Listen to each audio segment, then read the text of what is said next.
Hello there, everyone. Welcome once again back to Owensboro, Kentucky. Welcome once again back to my living room in our little makeshift studio.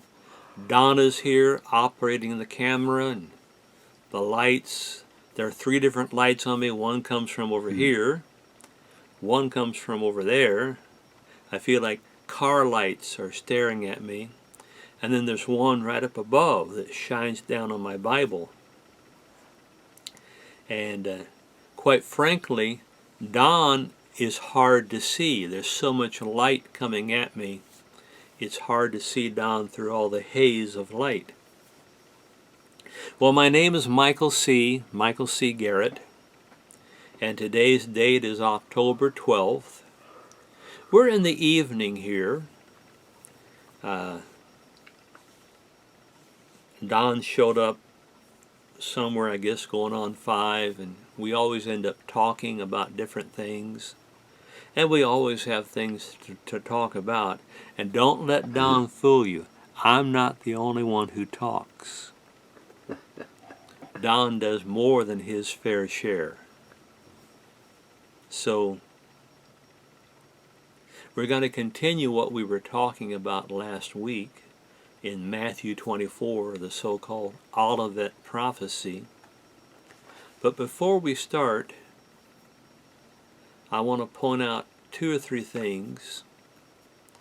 One thing I want to point out is I'm still dealing with problems with my foot, my toe.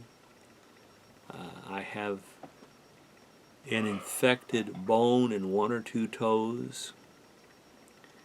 I've been taking some antibiotics. I was taking them for over a month.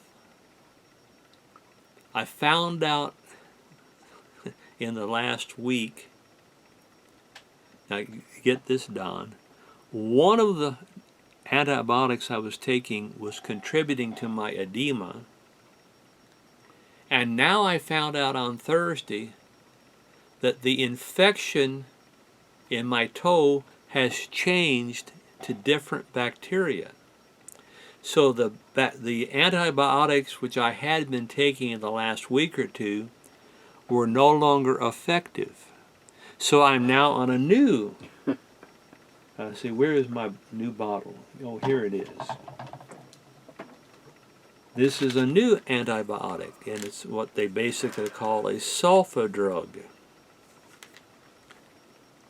Well, I just all the time get surprises.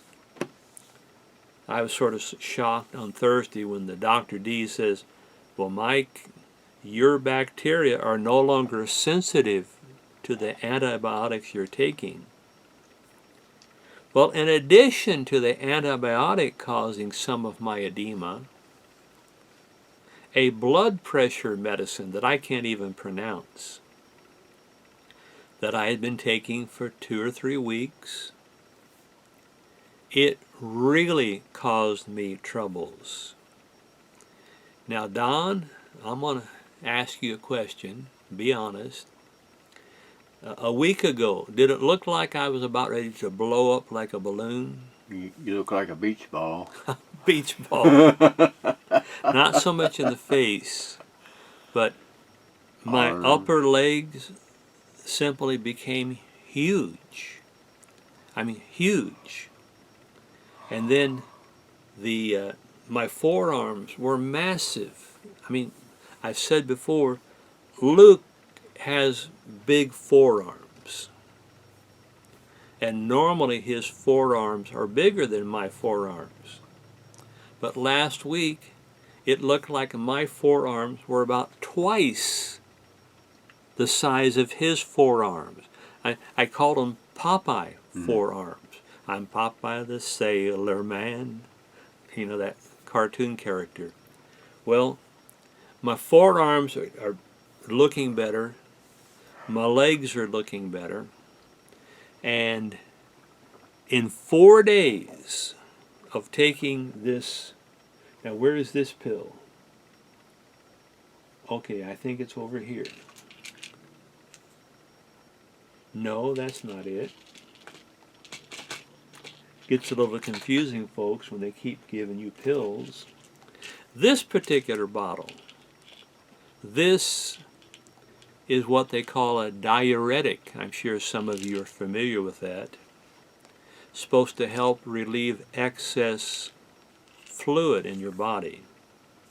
Now get this. For about 2 weeks, I was gaining 2 pounds on an average a day. Just getting bigger, bigger, and bigger, and bigger. And for the truth of the matter, I don't eat very much. I really have a very limited diet. And I stopped taking those medicines which were causing me to swell. I started taking the diuretic, and in 4 days, now Don, I don't know if I told you this a while ago, maybe I read it to you in a text which I had sent to Luke. In 4 days, I have lost about 15 pounds. That's good. Oh yeah, it's good. But that's not, you don't lose 15 pounds in 4 days. You did. Well, it wasn't fat or flab, it was excess Water. fluid. And I wrote Luke a text in which it was very early. It was in the middle of the night, in the early morning. And I said to Luke, I said, this is the 4th time I'd had to go to the bathroom and to pee. And then a little later, when I officially got up out of bed, I said, well, Luke, now I have stopped and peed 7 times in this one sleep cycle. My sister wrote me a text. I think she was being a little humorous. And let me get it here. And she said, you're a pea pot. Now, Don has another term for the word pea pot. What do you call them, Don? Urinationals? No, that's not what you say, Don. Don't get all nice on me now. What did I say? Piss pot. Piss pot. Oh, okay. Right? Yep, right beside the bed. Okay. Don't give too many details. So, and I wrote back, here of late, I could fill up a bunch of them. So, I'm glad that I've lost 15 pounds of excess fluid in 4 days. I'm hoping that I lose another 15 pounds of excess fluid over the next week or so. I really want to put this in the rearview mirror, and I really hope my toe heals. Now, I found out the other day on Friday that this coming week I will be added to the roster of people who are assigned to be in the hyperbaric oxygen chamber down at the wound care center. And that means every day for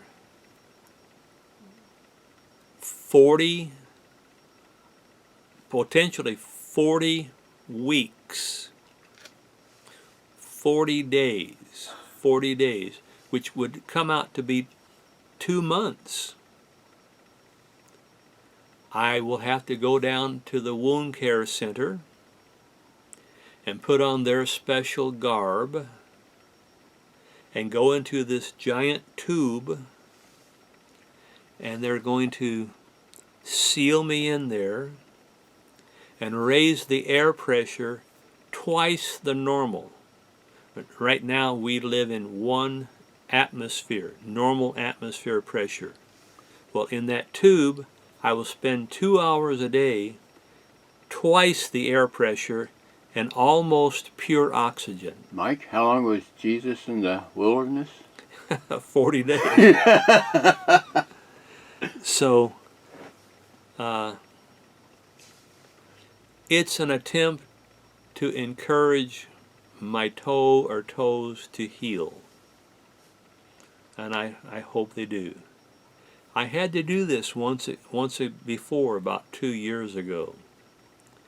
And going into that chamber is not all that easy on me because I am claustrophobic.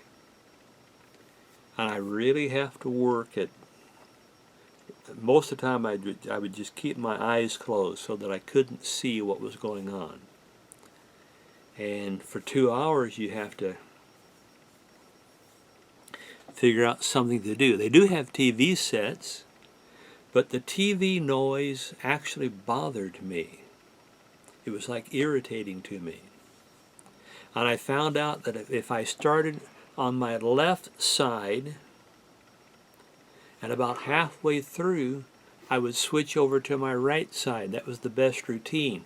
Now, you can't just go in there and sleep for 2 hours, because once or twice you have to breathe into this mask.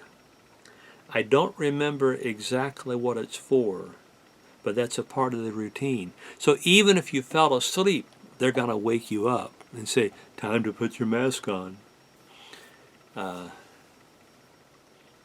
It seems quite awkward, doesn't it? But if it helps save my toe or my toes, I'll do it. Because my toes belong to my body, and my body is the temple of God's Spirit. That's what the Apostle Paul said in 1 Corinthians. Can I find that somewhere real quickly? Oh, don't hold it against me if I can't.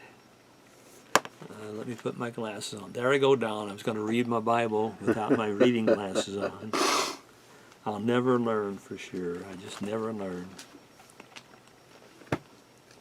In 1 Corinthians chapter 6, verse 19, it reads, "Do you not know that your body is the temple of the Holy Spirit, which is in you, which you have of God, and you are not your own? For you," verse 20, "are bought with a price. Therefore glorify God in your body and in your spirit," or your mind, because both of them belong to God. And so I feel a requirement to do everything I can to protect my body and to keep it moving. And I'm very glad I've been able to lose that 15 pounds. Now, folks, I told a joke to some people that the way I was going to begin. Now, see if you can catch this little joke. Okay. The way I was going, just swelling and swelling and swelling, I was going to become one of those floats at the Macy's Thanksgiving Day Parade. As they go down the streets of New York and they have these big balloons up above. Do you know what I'm talking about, Don? Yeah. Okay. What would you think of me looking like that? Snoopy? Snoopy? I don't want to be Snoopy. I'd probably end up just looking like some giant pig. Porky Pig. Porky Pig. Well, I've been called Porky Pig at different times, Don. But that's a different story. But anyway, did you catch that? Okay. But here we are. I still have a lot of excitement. Now, I want to quickly make a comment concerning our videos.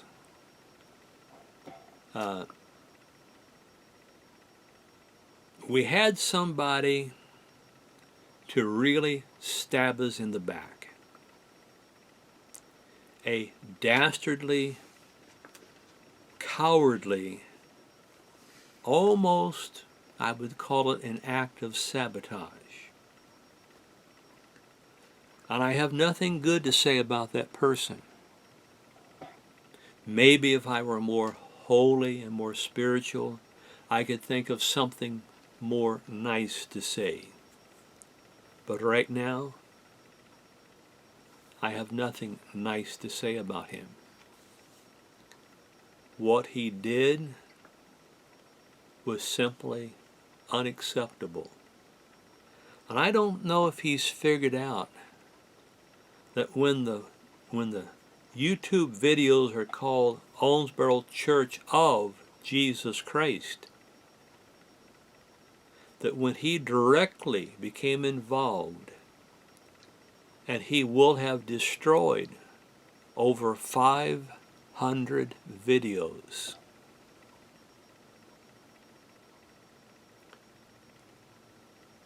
Over many years. And those videos were all dedicated to Jesus Christ. And I can tell you, many of those videos I know was inspired by Jesus Christ. And I think, just how foolish are you, fella? You may think in your twisted little mind, and I mean twisted little mind, you may think you're causing me trouble. But in the end, you have decided to fight against Jesus Christ. Who's the adversary, Don? Satan. Say it again. Satan. So, I guess you, and you probably aren't smart enough to figure this out. Because, quite frankly, I don't think you are very smart. You have become a member of Satan's team. And there are people that you may have played your little whiny game, and oh, this person can whine. Maybe I should send them a bottle of wine, Don, just to symbolize their whining. But you've been known to go to people and tell them all the reasons why you're not understood, and mean old Mikey doesn't like you, and blah, blah, blah, blah, blah. And for those of you who fell for that pile of BS, you are gullible. And you all are more stupid than I thought you were. But all of you, I wish you, I started to say luck, but no, I wish you justice. I hope that all of you are treated by Jesus Christ just the way you deserve to be treated, in pure, total, complete, honest justice. And I won't be the justice maker or the justice giver, but rather I'm turning it over to the judge, the main judge, the only true judge, Jesus Christ. And I guess we'll just have to see how all of that turns out for you. I don't think it's going to turn out very well. But those are just my thoughts. And Luke sent me a text this morning. I read it to Don. Hopefully I can find it fairly quickly. Let me put my glasses on.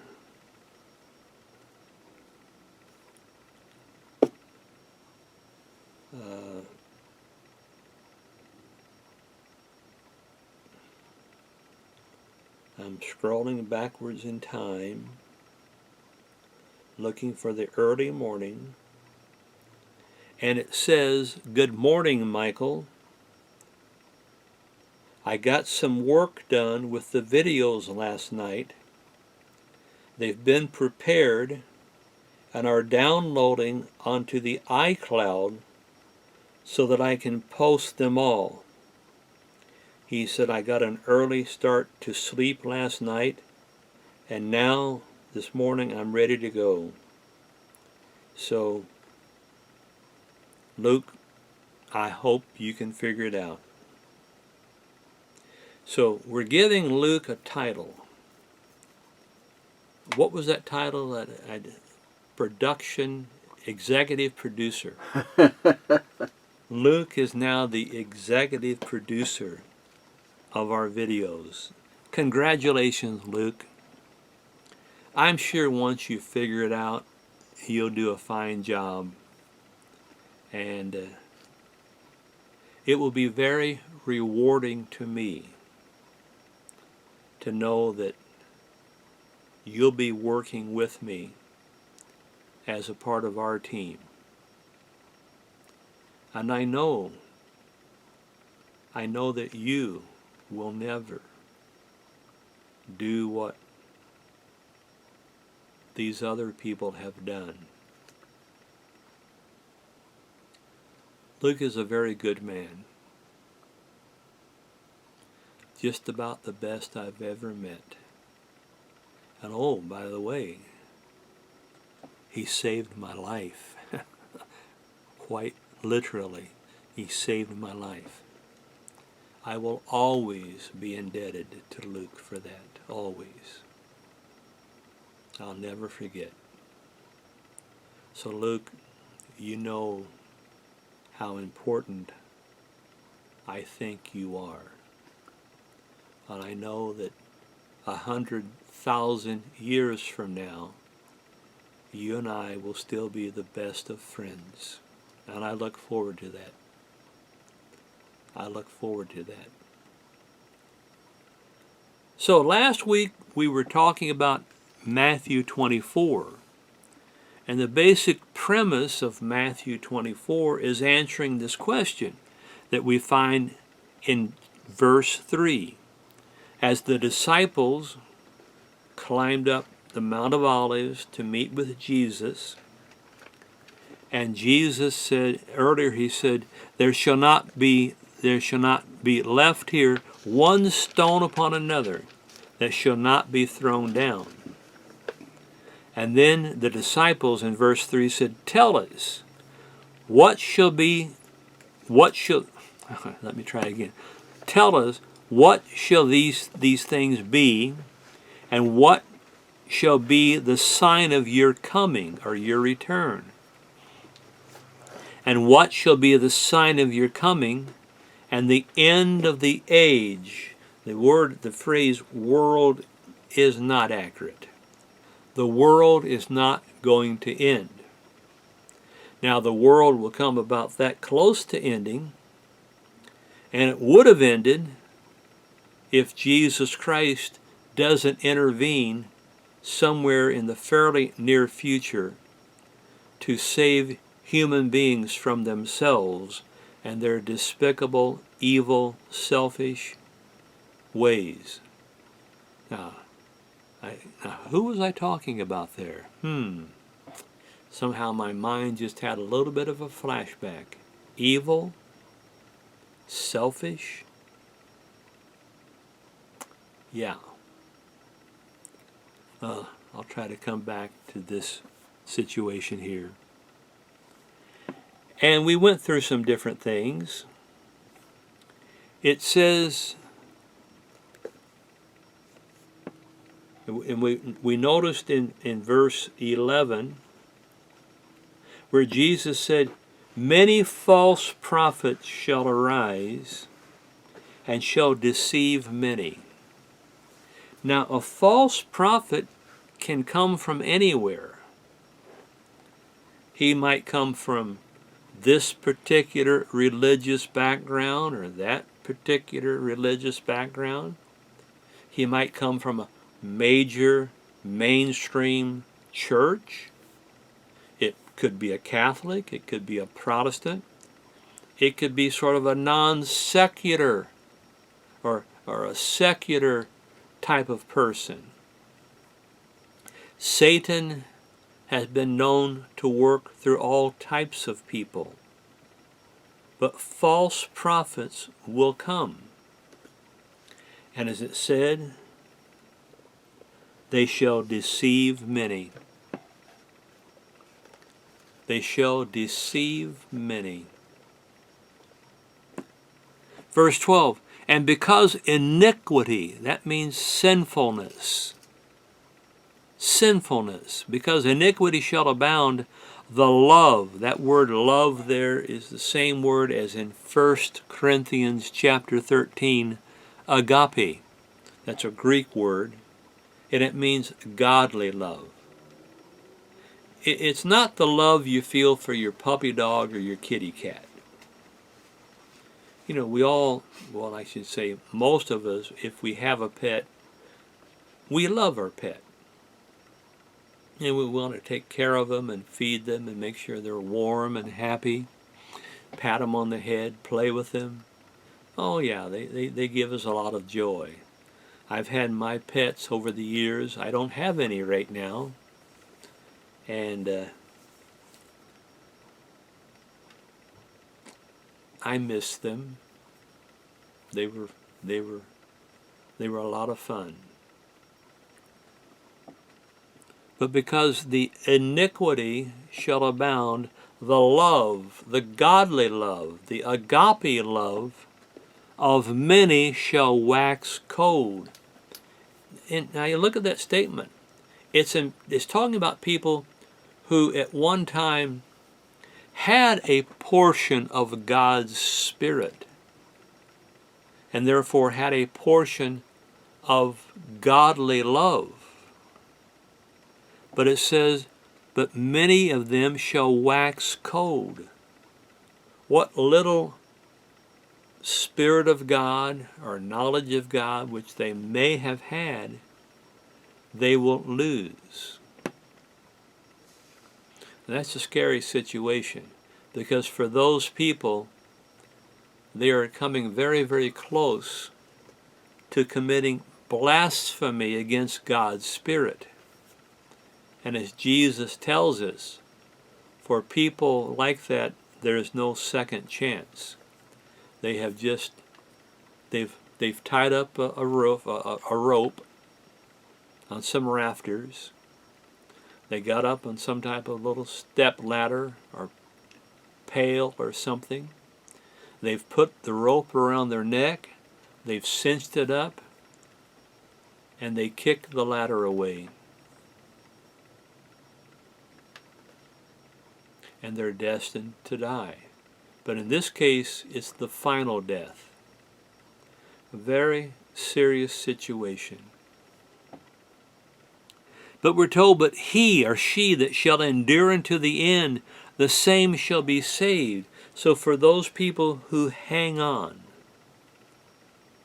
Now I gotta say, and you all saw it, you all have seen it replayed, one of the most inspiring things I have ever seen in my life. And it happened on a Saturday afternoon on my television set, just about the time I was going to turn it off. And Don was in his spot and I was in my spot. I'm about ready to turn the TV off. And Don says, no, don't turn it off. There's something going on. Well, that something going on is that former President Donald Trump came within a whisker of being assassinated. And he had turned his head to look at a sign, and that turning of the head made the profile smaller, and a bullet whizzed by his right ear and clipped the top of his ear. He was literally shot in the head. Thankfully, it was only an ear, the top part of an ear. Well, he went down, Secret Service piled all over him. Wouldn't it have been bad if he got a broken rib with all the people lying on top of him? Wouldn't that be like, I can't win for losing today? And when he finally got up, he stopped the Secret Service agents who were trying to push him off the stage, and he had time to raise his fist in anger and he managed to say, "Fight, fight, fight."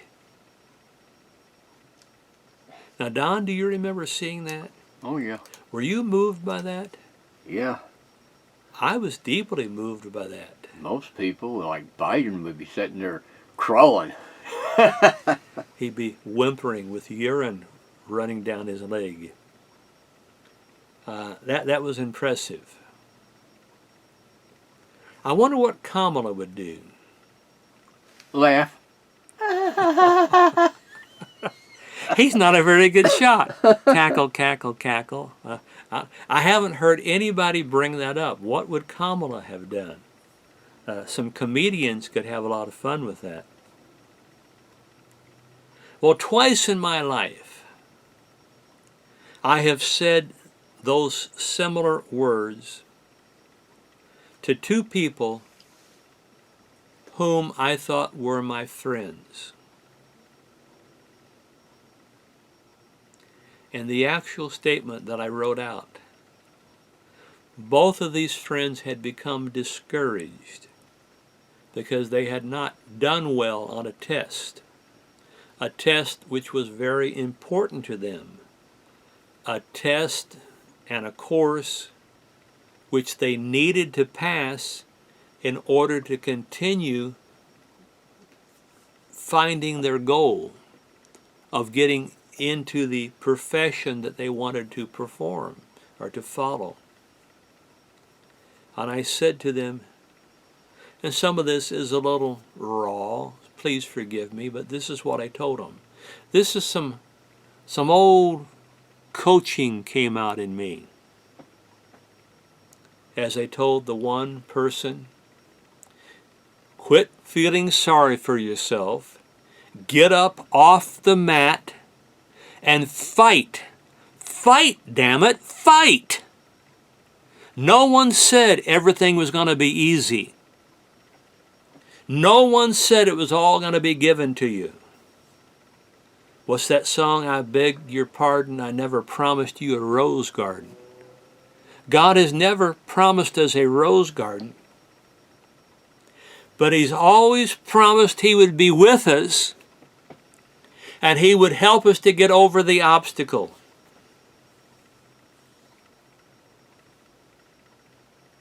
I think that first person to whom I said that, I think he was ready to quit school.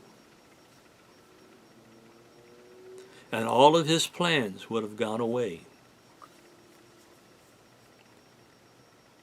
I'm very happy to know that he listened to me that day and thanked me for what I said. And then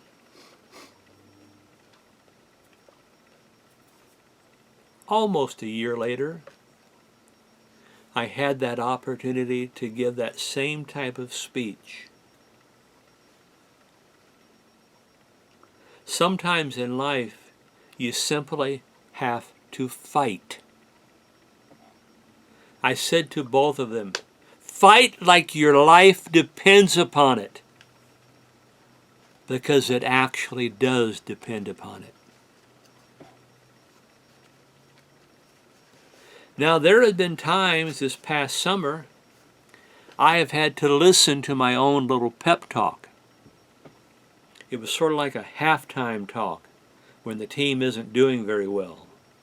And yes, there have been many moments in my life where I was a coach of a high school team. And at times you'd have to give talks or speeches like that. And I'm thankful to say I seemingly always had the words to say because my former athletes always listened to me. And these two friends listened to me. Well, like I said a while ago, I've had to listen to my own advice. This whole summer, now we're into the fall. We're not that far away from Halloween, as they say. We're not that far away from the presidential election of 2024. So it's been the whole summer and the whole fall. I have just been smacked over and over. Don, is that a true statement or a false statement? Oh, yeah.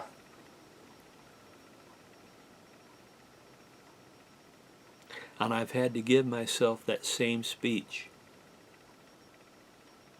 I've had to ask Jesus Christ, help me to fight. Help me not to give up. Help me to prove that I'm worthy of your respect and your love. And here it is, October 12th, and I'm still in some of those fights.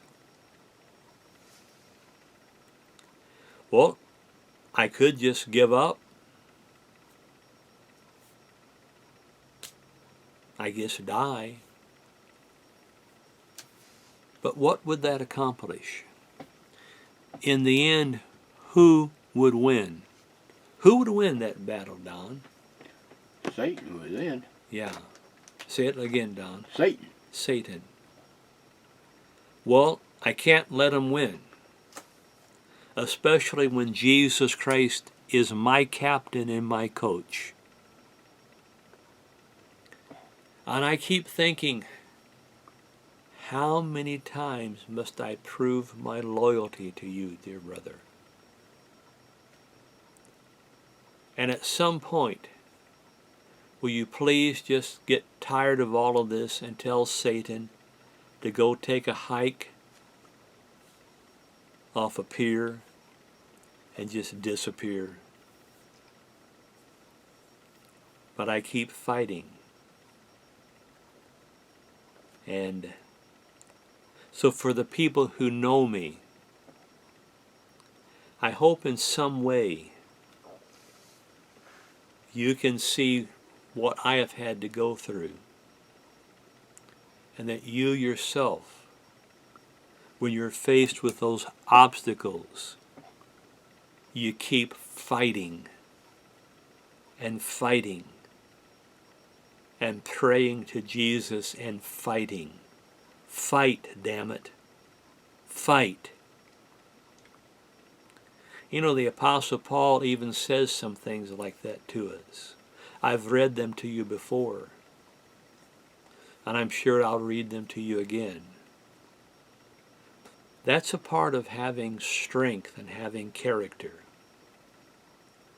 Now, this one person about whom I was alluding to a little earlier, he has the courage of a cockroach. What do cockroaches do, Don, when the light is turned on? Run and hide. They run and hide. They don't have 1 ounce of courage. They're just a no-good, lousy bug that are better if you just step on them and get rid of them. Cockroaches. Well, fella, if you ever hear this video, I want you to know that's what I actually think of you. And it's not that you've shown that to me one time, you've shown that to me multiple times. And I've often thought, boy, I wouldn't want to get in a fight and have you to be my backup. Because you would run and hide. You might go run and hide in the women's restroom. Am I sort of being harsh here, Don? No. Well, thank you, Don. I thought you were going to lecture me. Tough love. Is that what it's called? Well, I don't think this person would know tough love because they just feel sorry for themselves. They would just run and feel sorry for themselves. Well, let's get back to the scripture. Verse 13 again. He that shall endure, which means to fight, which means to be persistent, the same shall be saved. And for everyday challenges, for those that keep working at it and simply refuse to give up or to give in, sooner or later, you will get over that hump and you'll find the success you're looking for. And what you can't provide, if you call out to Jesus Christ, and I will be there with you, asking Jesus Christ to give you that extra help, that extra push to get over the hump. Verse 14, and this gospel of the kingdom shall be preached in all the world for a witness unto all nations, and then shall the end come. I think we mentioned this last week. And I know, or I knew of an organization or two or three that actually thought it was their job to fulfill verse 14. And there are people who still hang on to this delusion that somehow by putting out articles and by putting out sermons, they're going to preach the gospel into the world. That's not how the gospel will be preached. I think we read back in Revelation, I can cite it to you again. Let me put my glasses on.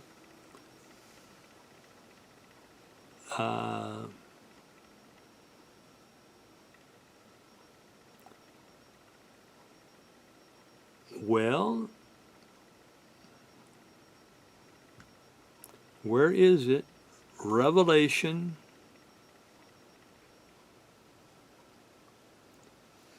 Now I see 11:3, but I don't think that's the one I'm looking for. Oh, we read it last week.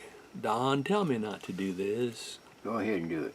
Go ahead and do it. See how Don really helps me out? I'm thinking it's Revelation 13.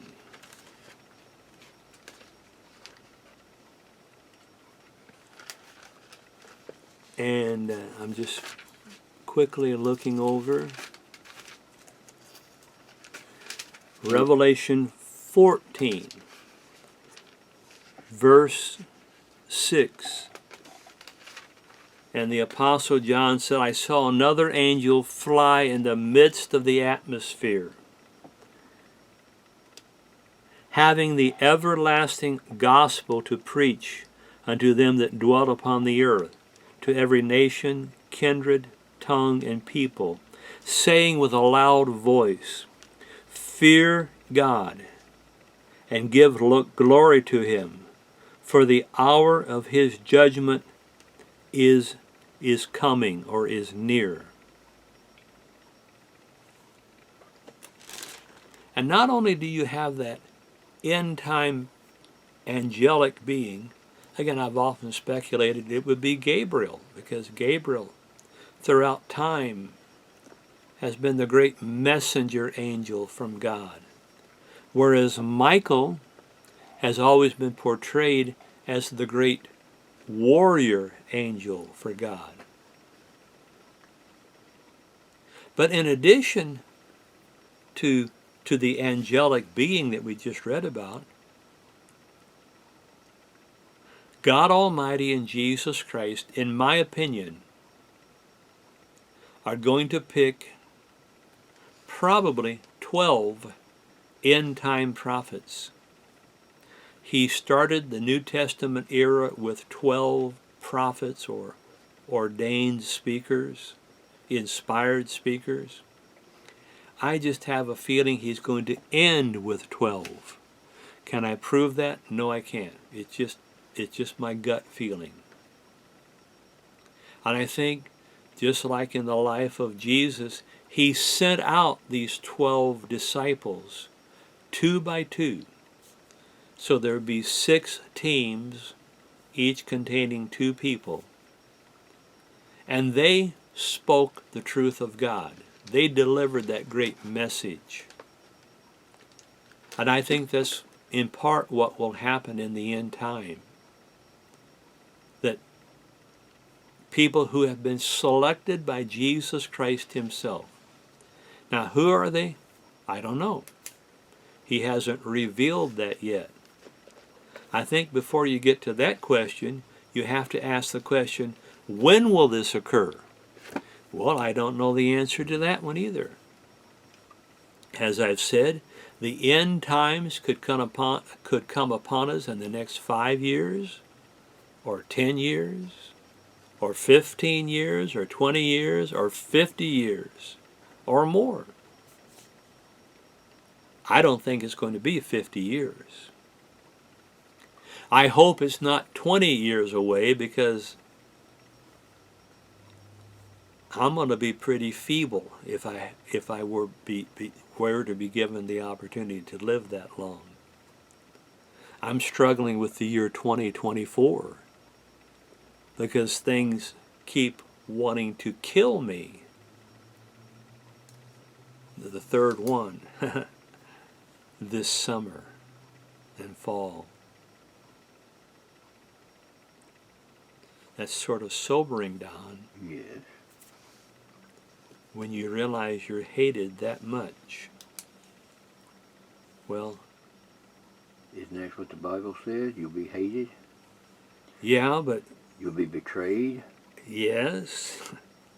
It's one thing to talk about it theoretically, but when all of a sudden you see your name right there, it's not theory, it's actuality. That's a little sobering. That's like, this is for real. We're playing in the big ball game. We're not playing out in the little league field. We're playing in the big professional ballpark.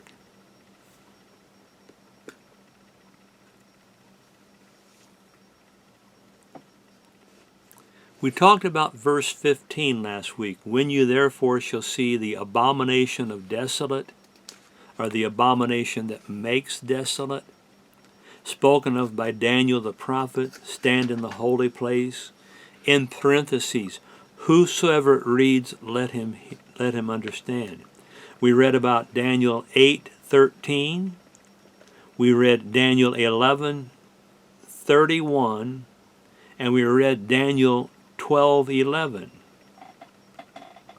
And I tried to quickly explain there's a good possibility that when enemy soldiers come into the Holy Land, that's what we call it now, it's not very holy, come into the land of ancient Judea, or what we call Israel today, they will come in as a conquering army. And just like the Roman Empire wanted to subject ancient Judea under their political and military power, this modern day Roman Empire will do the same thing once again. And that invading army, it actually will be a collection of different countries, probably about 10 of them, in some way, as God counts them. And they're going to actually take over the temple. They're going to throw out the Jewish teachers and priests, rabbis, and most likely those religious Jewish people will be killed or slaughtered. And the spiritual leader of this end time team of two people.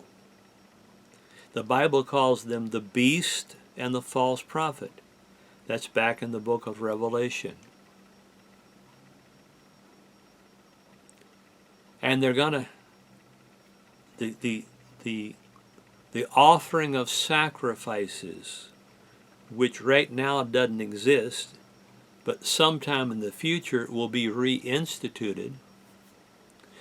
Michael, when will that happen? I don't know. I can't tell you. I mentioned last week, wouldn't it be ironic if in all of this military missiles being shot back and forth, if one of the missiles from Iran or their proxies could end up hitting the Dome of the Rock, the Al-Aqsa Mosque, and blow that to smithereens, the Jewish people, I guarantee you, would immediately try to clean off that surface and start building a new version of the temple. And it could happen. Theoretically, I could turn my TV on right now. We could be seeing stories about the Dome of the Rock having just been obliterated with huge bombs, missiles. Well, they will set up their camp, these people from the central part of Europe, a modern-day version of the ancient Roman Empire. And we're told there in verse 15, when you see this, and quite possibly it will be the sacrifice of a pig or the sacrifice of pig's blood, just to insult the Jewish people even more. That Daniel said, when you see this, he said, whosoever reads, let them understand. He says, get out of Dodge as quickly as you can. Though then let them which are in Judea flee into the mountains. Let him which is on the housetop not even come down to take anything out of his house. Neither let him which is in the field return back to take his clothes. Woe, it says, unto the women who have child or are nursing a child. Pray that your flight be not in the winter, neither on the Sabbath day. For then, verse 21, there shall be great tribulation. You hear that term quite a bit. The term, the great tribulation, is actually referring to the final 3.5 years, approximately, of humankind being in charge of humanity. And then after that, Jesus Christ, along with God the Father, along with his holy angels, along with the recently resurrected saints, will return to this earth and begin the process of cleaning it up. There'll be an awful lot of warfare. There'll be an awful lot of dying and death. But the people who will be dying, in the eyes of God, are considered to be evil people. Some people have this notion that you forgive everyone. Oh, I forgive you. Oh, your tank ran over my car. Oh, I forgive you. You went out and dug up the tree I just planted because you wanted to steal it to put it into your yard. Oh, I forgive you. A lot of people have this very weak, insipid individuals who lack courage. And I don't believe God operates on that system. In the end time, we're going to see just how awesome of a fighting Jesus Christ we are going to meet. It will be Jesus Christ who will be telling the people who are following him, fight, fight, fight. A lot of people don't understand that about Jesus. They think of Jesus as a little baby in the manger. Mary's holding him in swaddling clothes. Joseph is adoring him. The animals are adoring him. There's an angel or two adoring him, singing. The shepherds come in and adore him. They think of Jesus as that little baby. Well, when he came the first time as a human being, he was an adorable little baby. The next time he returns to the earth, and he is going to return to the earth sooner than what most people think, he returns as a conquering warrior, a conquering hero, coming back to claim his land.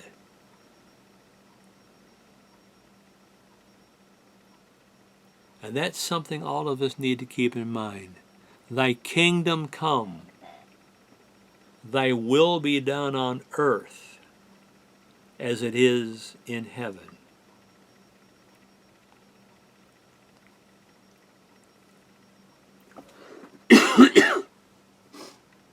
Verse 21, for then shall be great tribulation, such as was not since the beginning of the world to this day, no, nor ever shall be. Great tribulation. I think for different people throughout history, they have been on the receiving end of horrible things. Horrible things.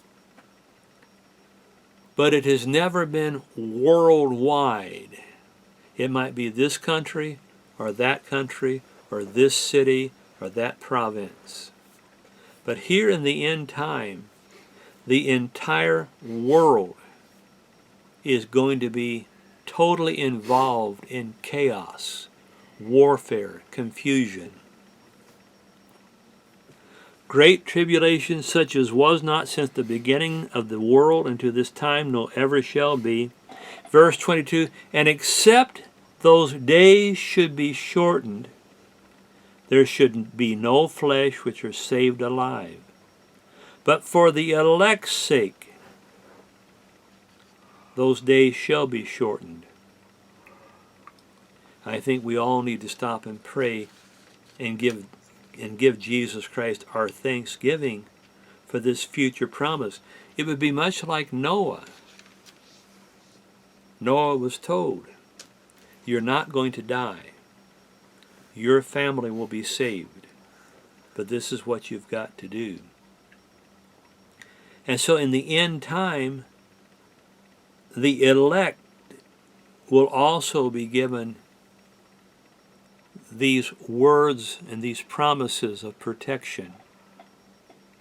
It said in verse 23, then if any man shall say unto you, lo, here is Christ, or there, believe it not. Now even in this turbulent time known as the Great Tribulation, there will still be false prophets and false Christs, confusing and misleading people. And so there will be people acting like there's some religious soul and saying, oh, I've seen Jesus. He's out there in the desert. Let me take you to him. A false prophet. And if the people were to follow it, they probably would end up losing their life. It says in verse 24, for there shall arise false Christs, fake Christs, false apostles,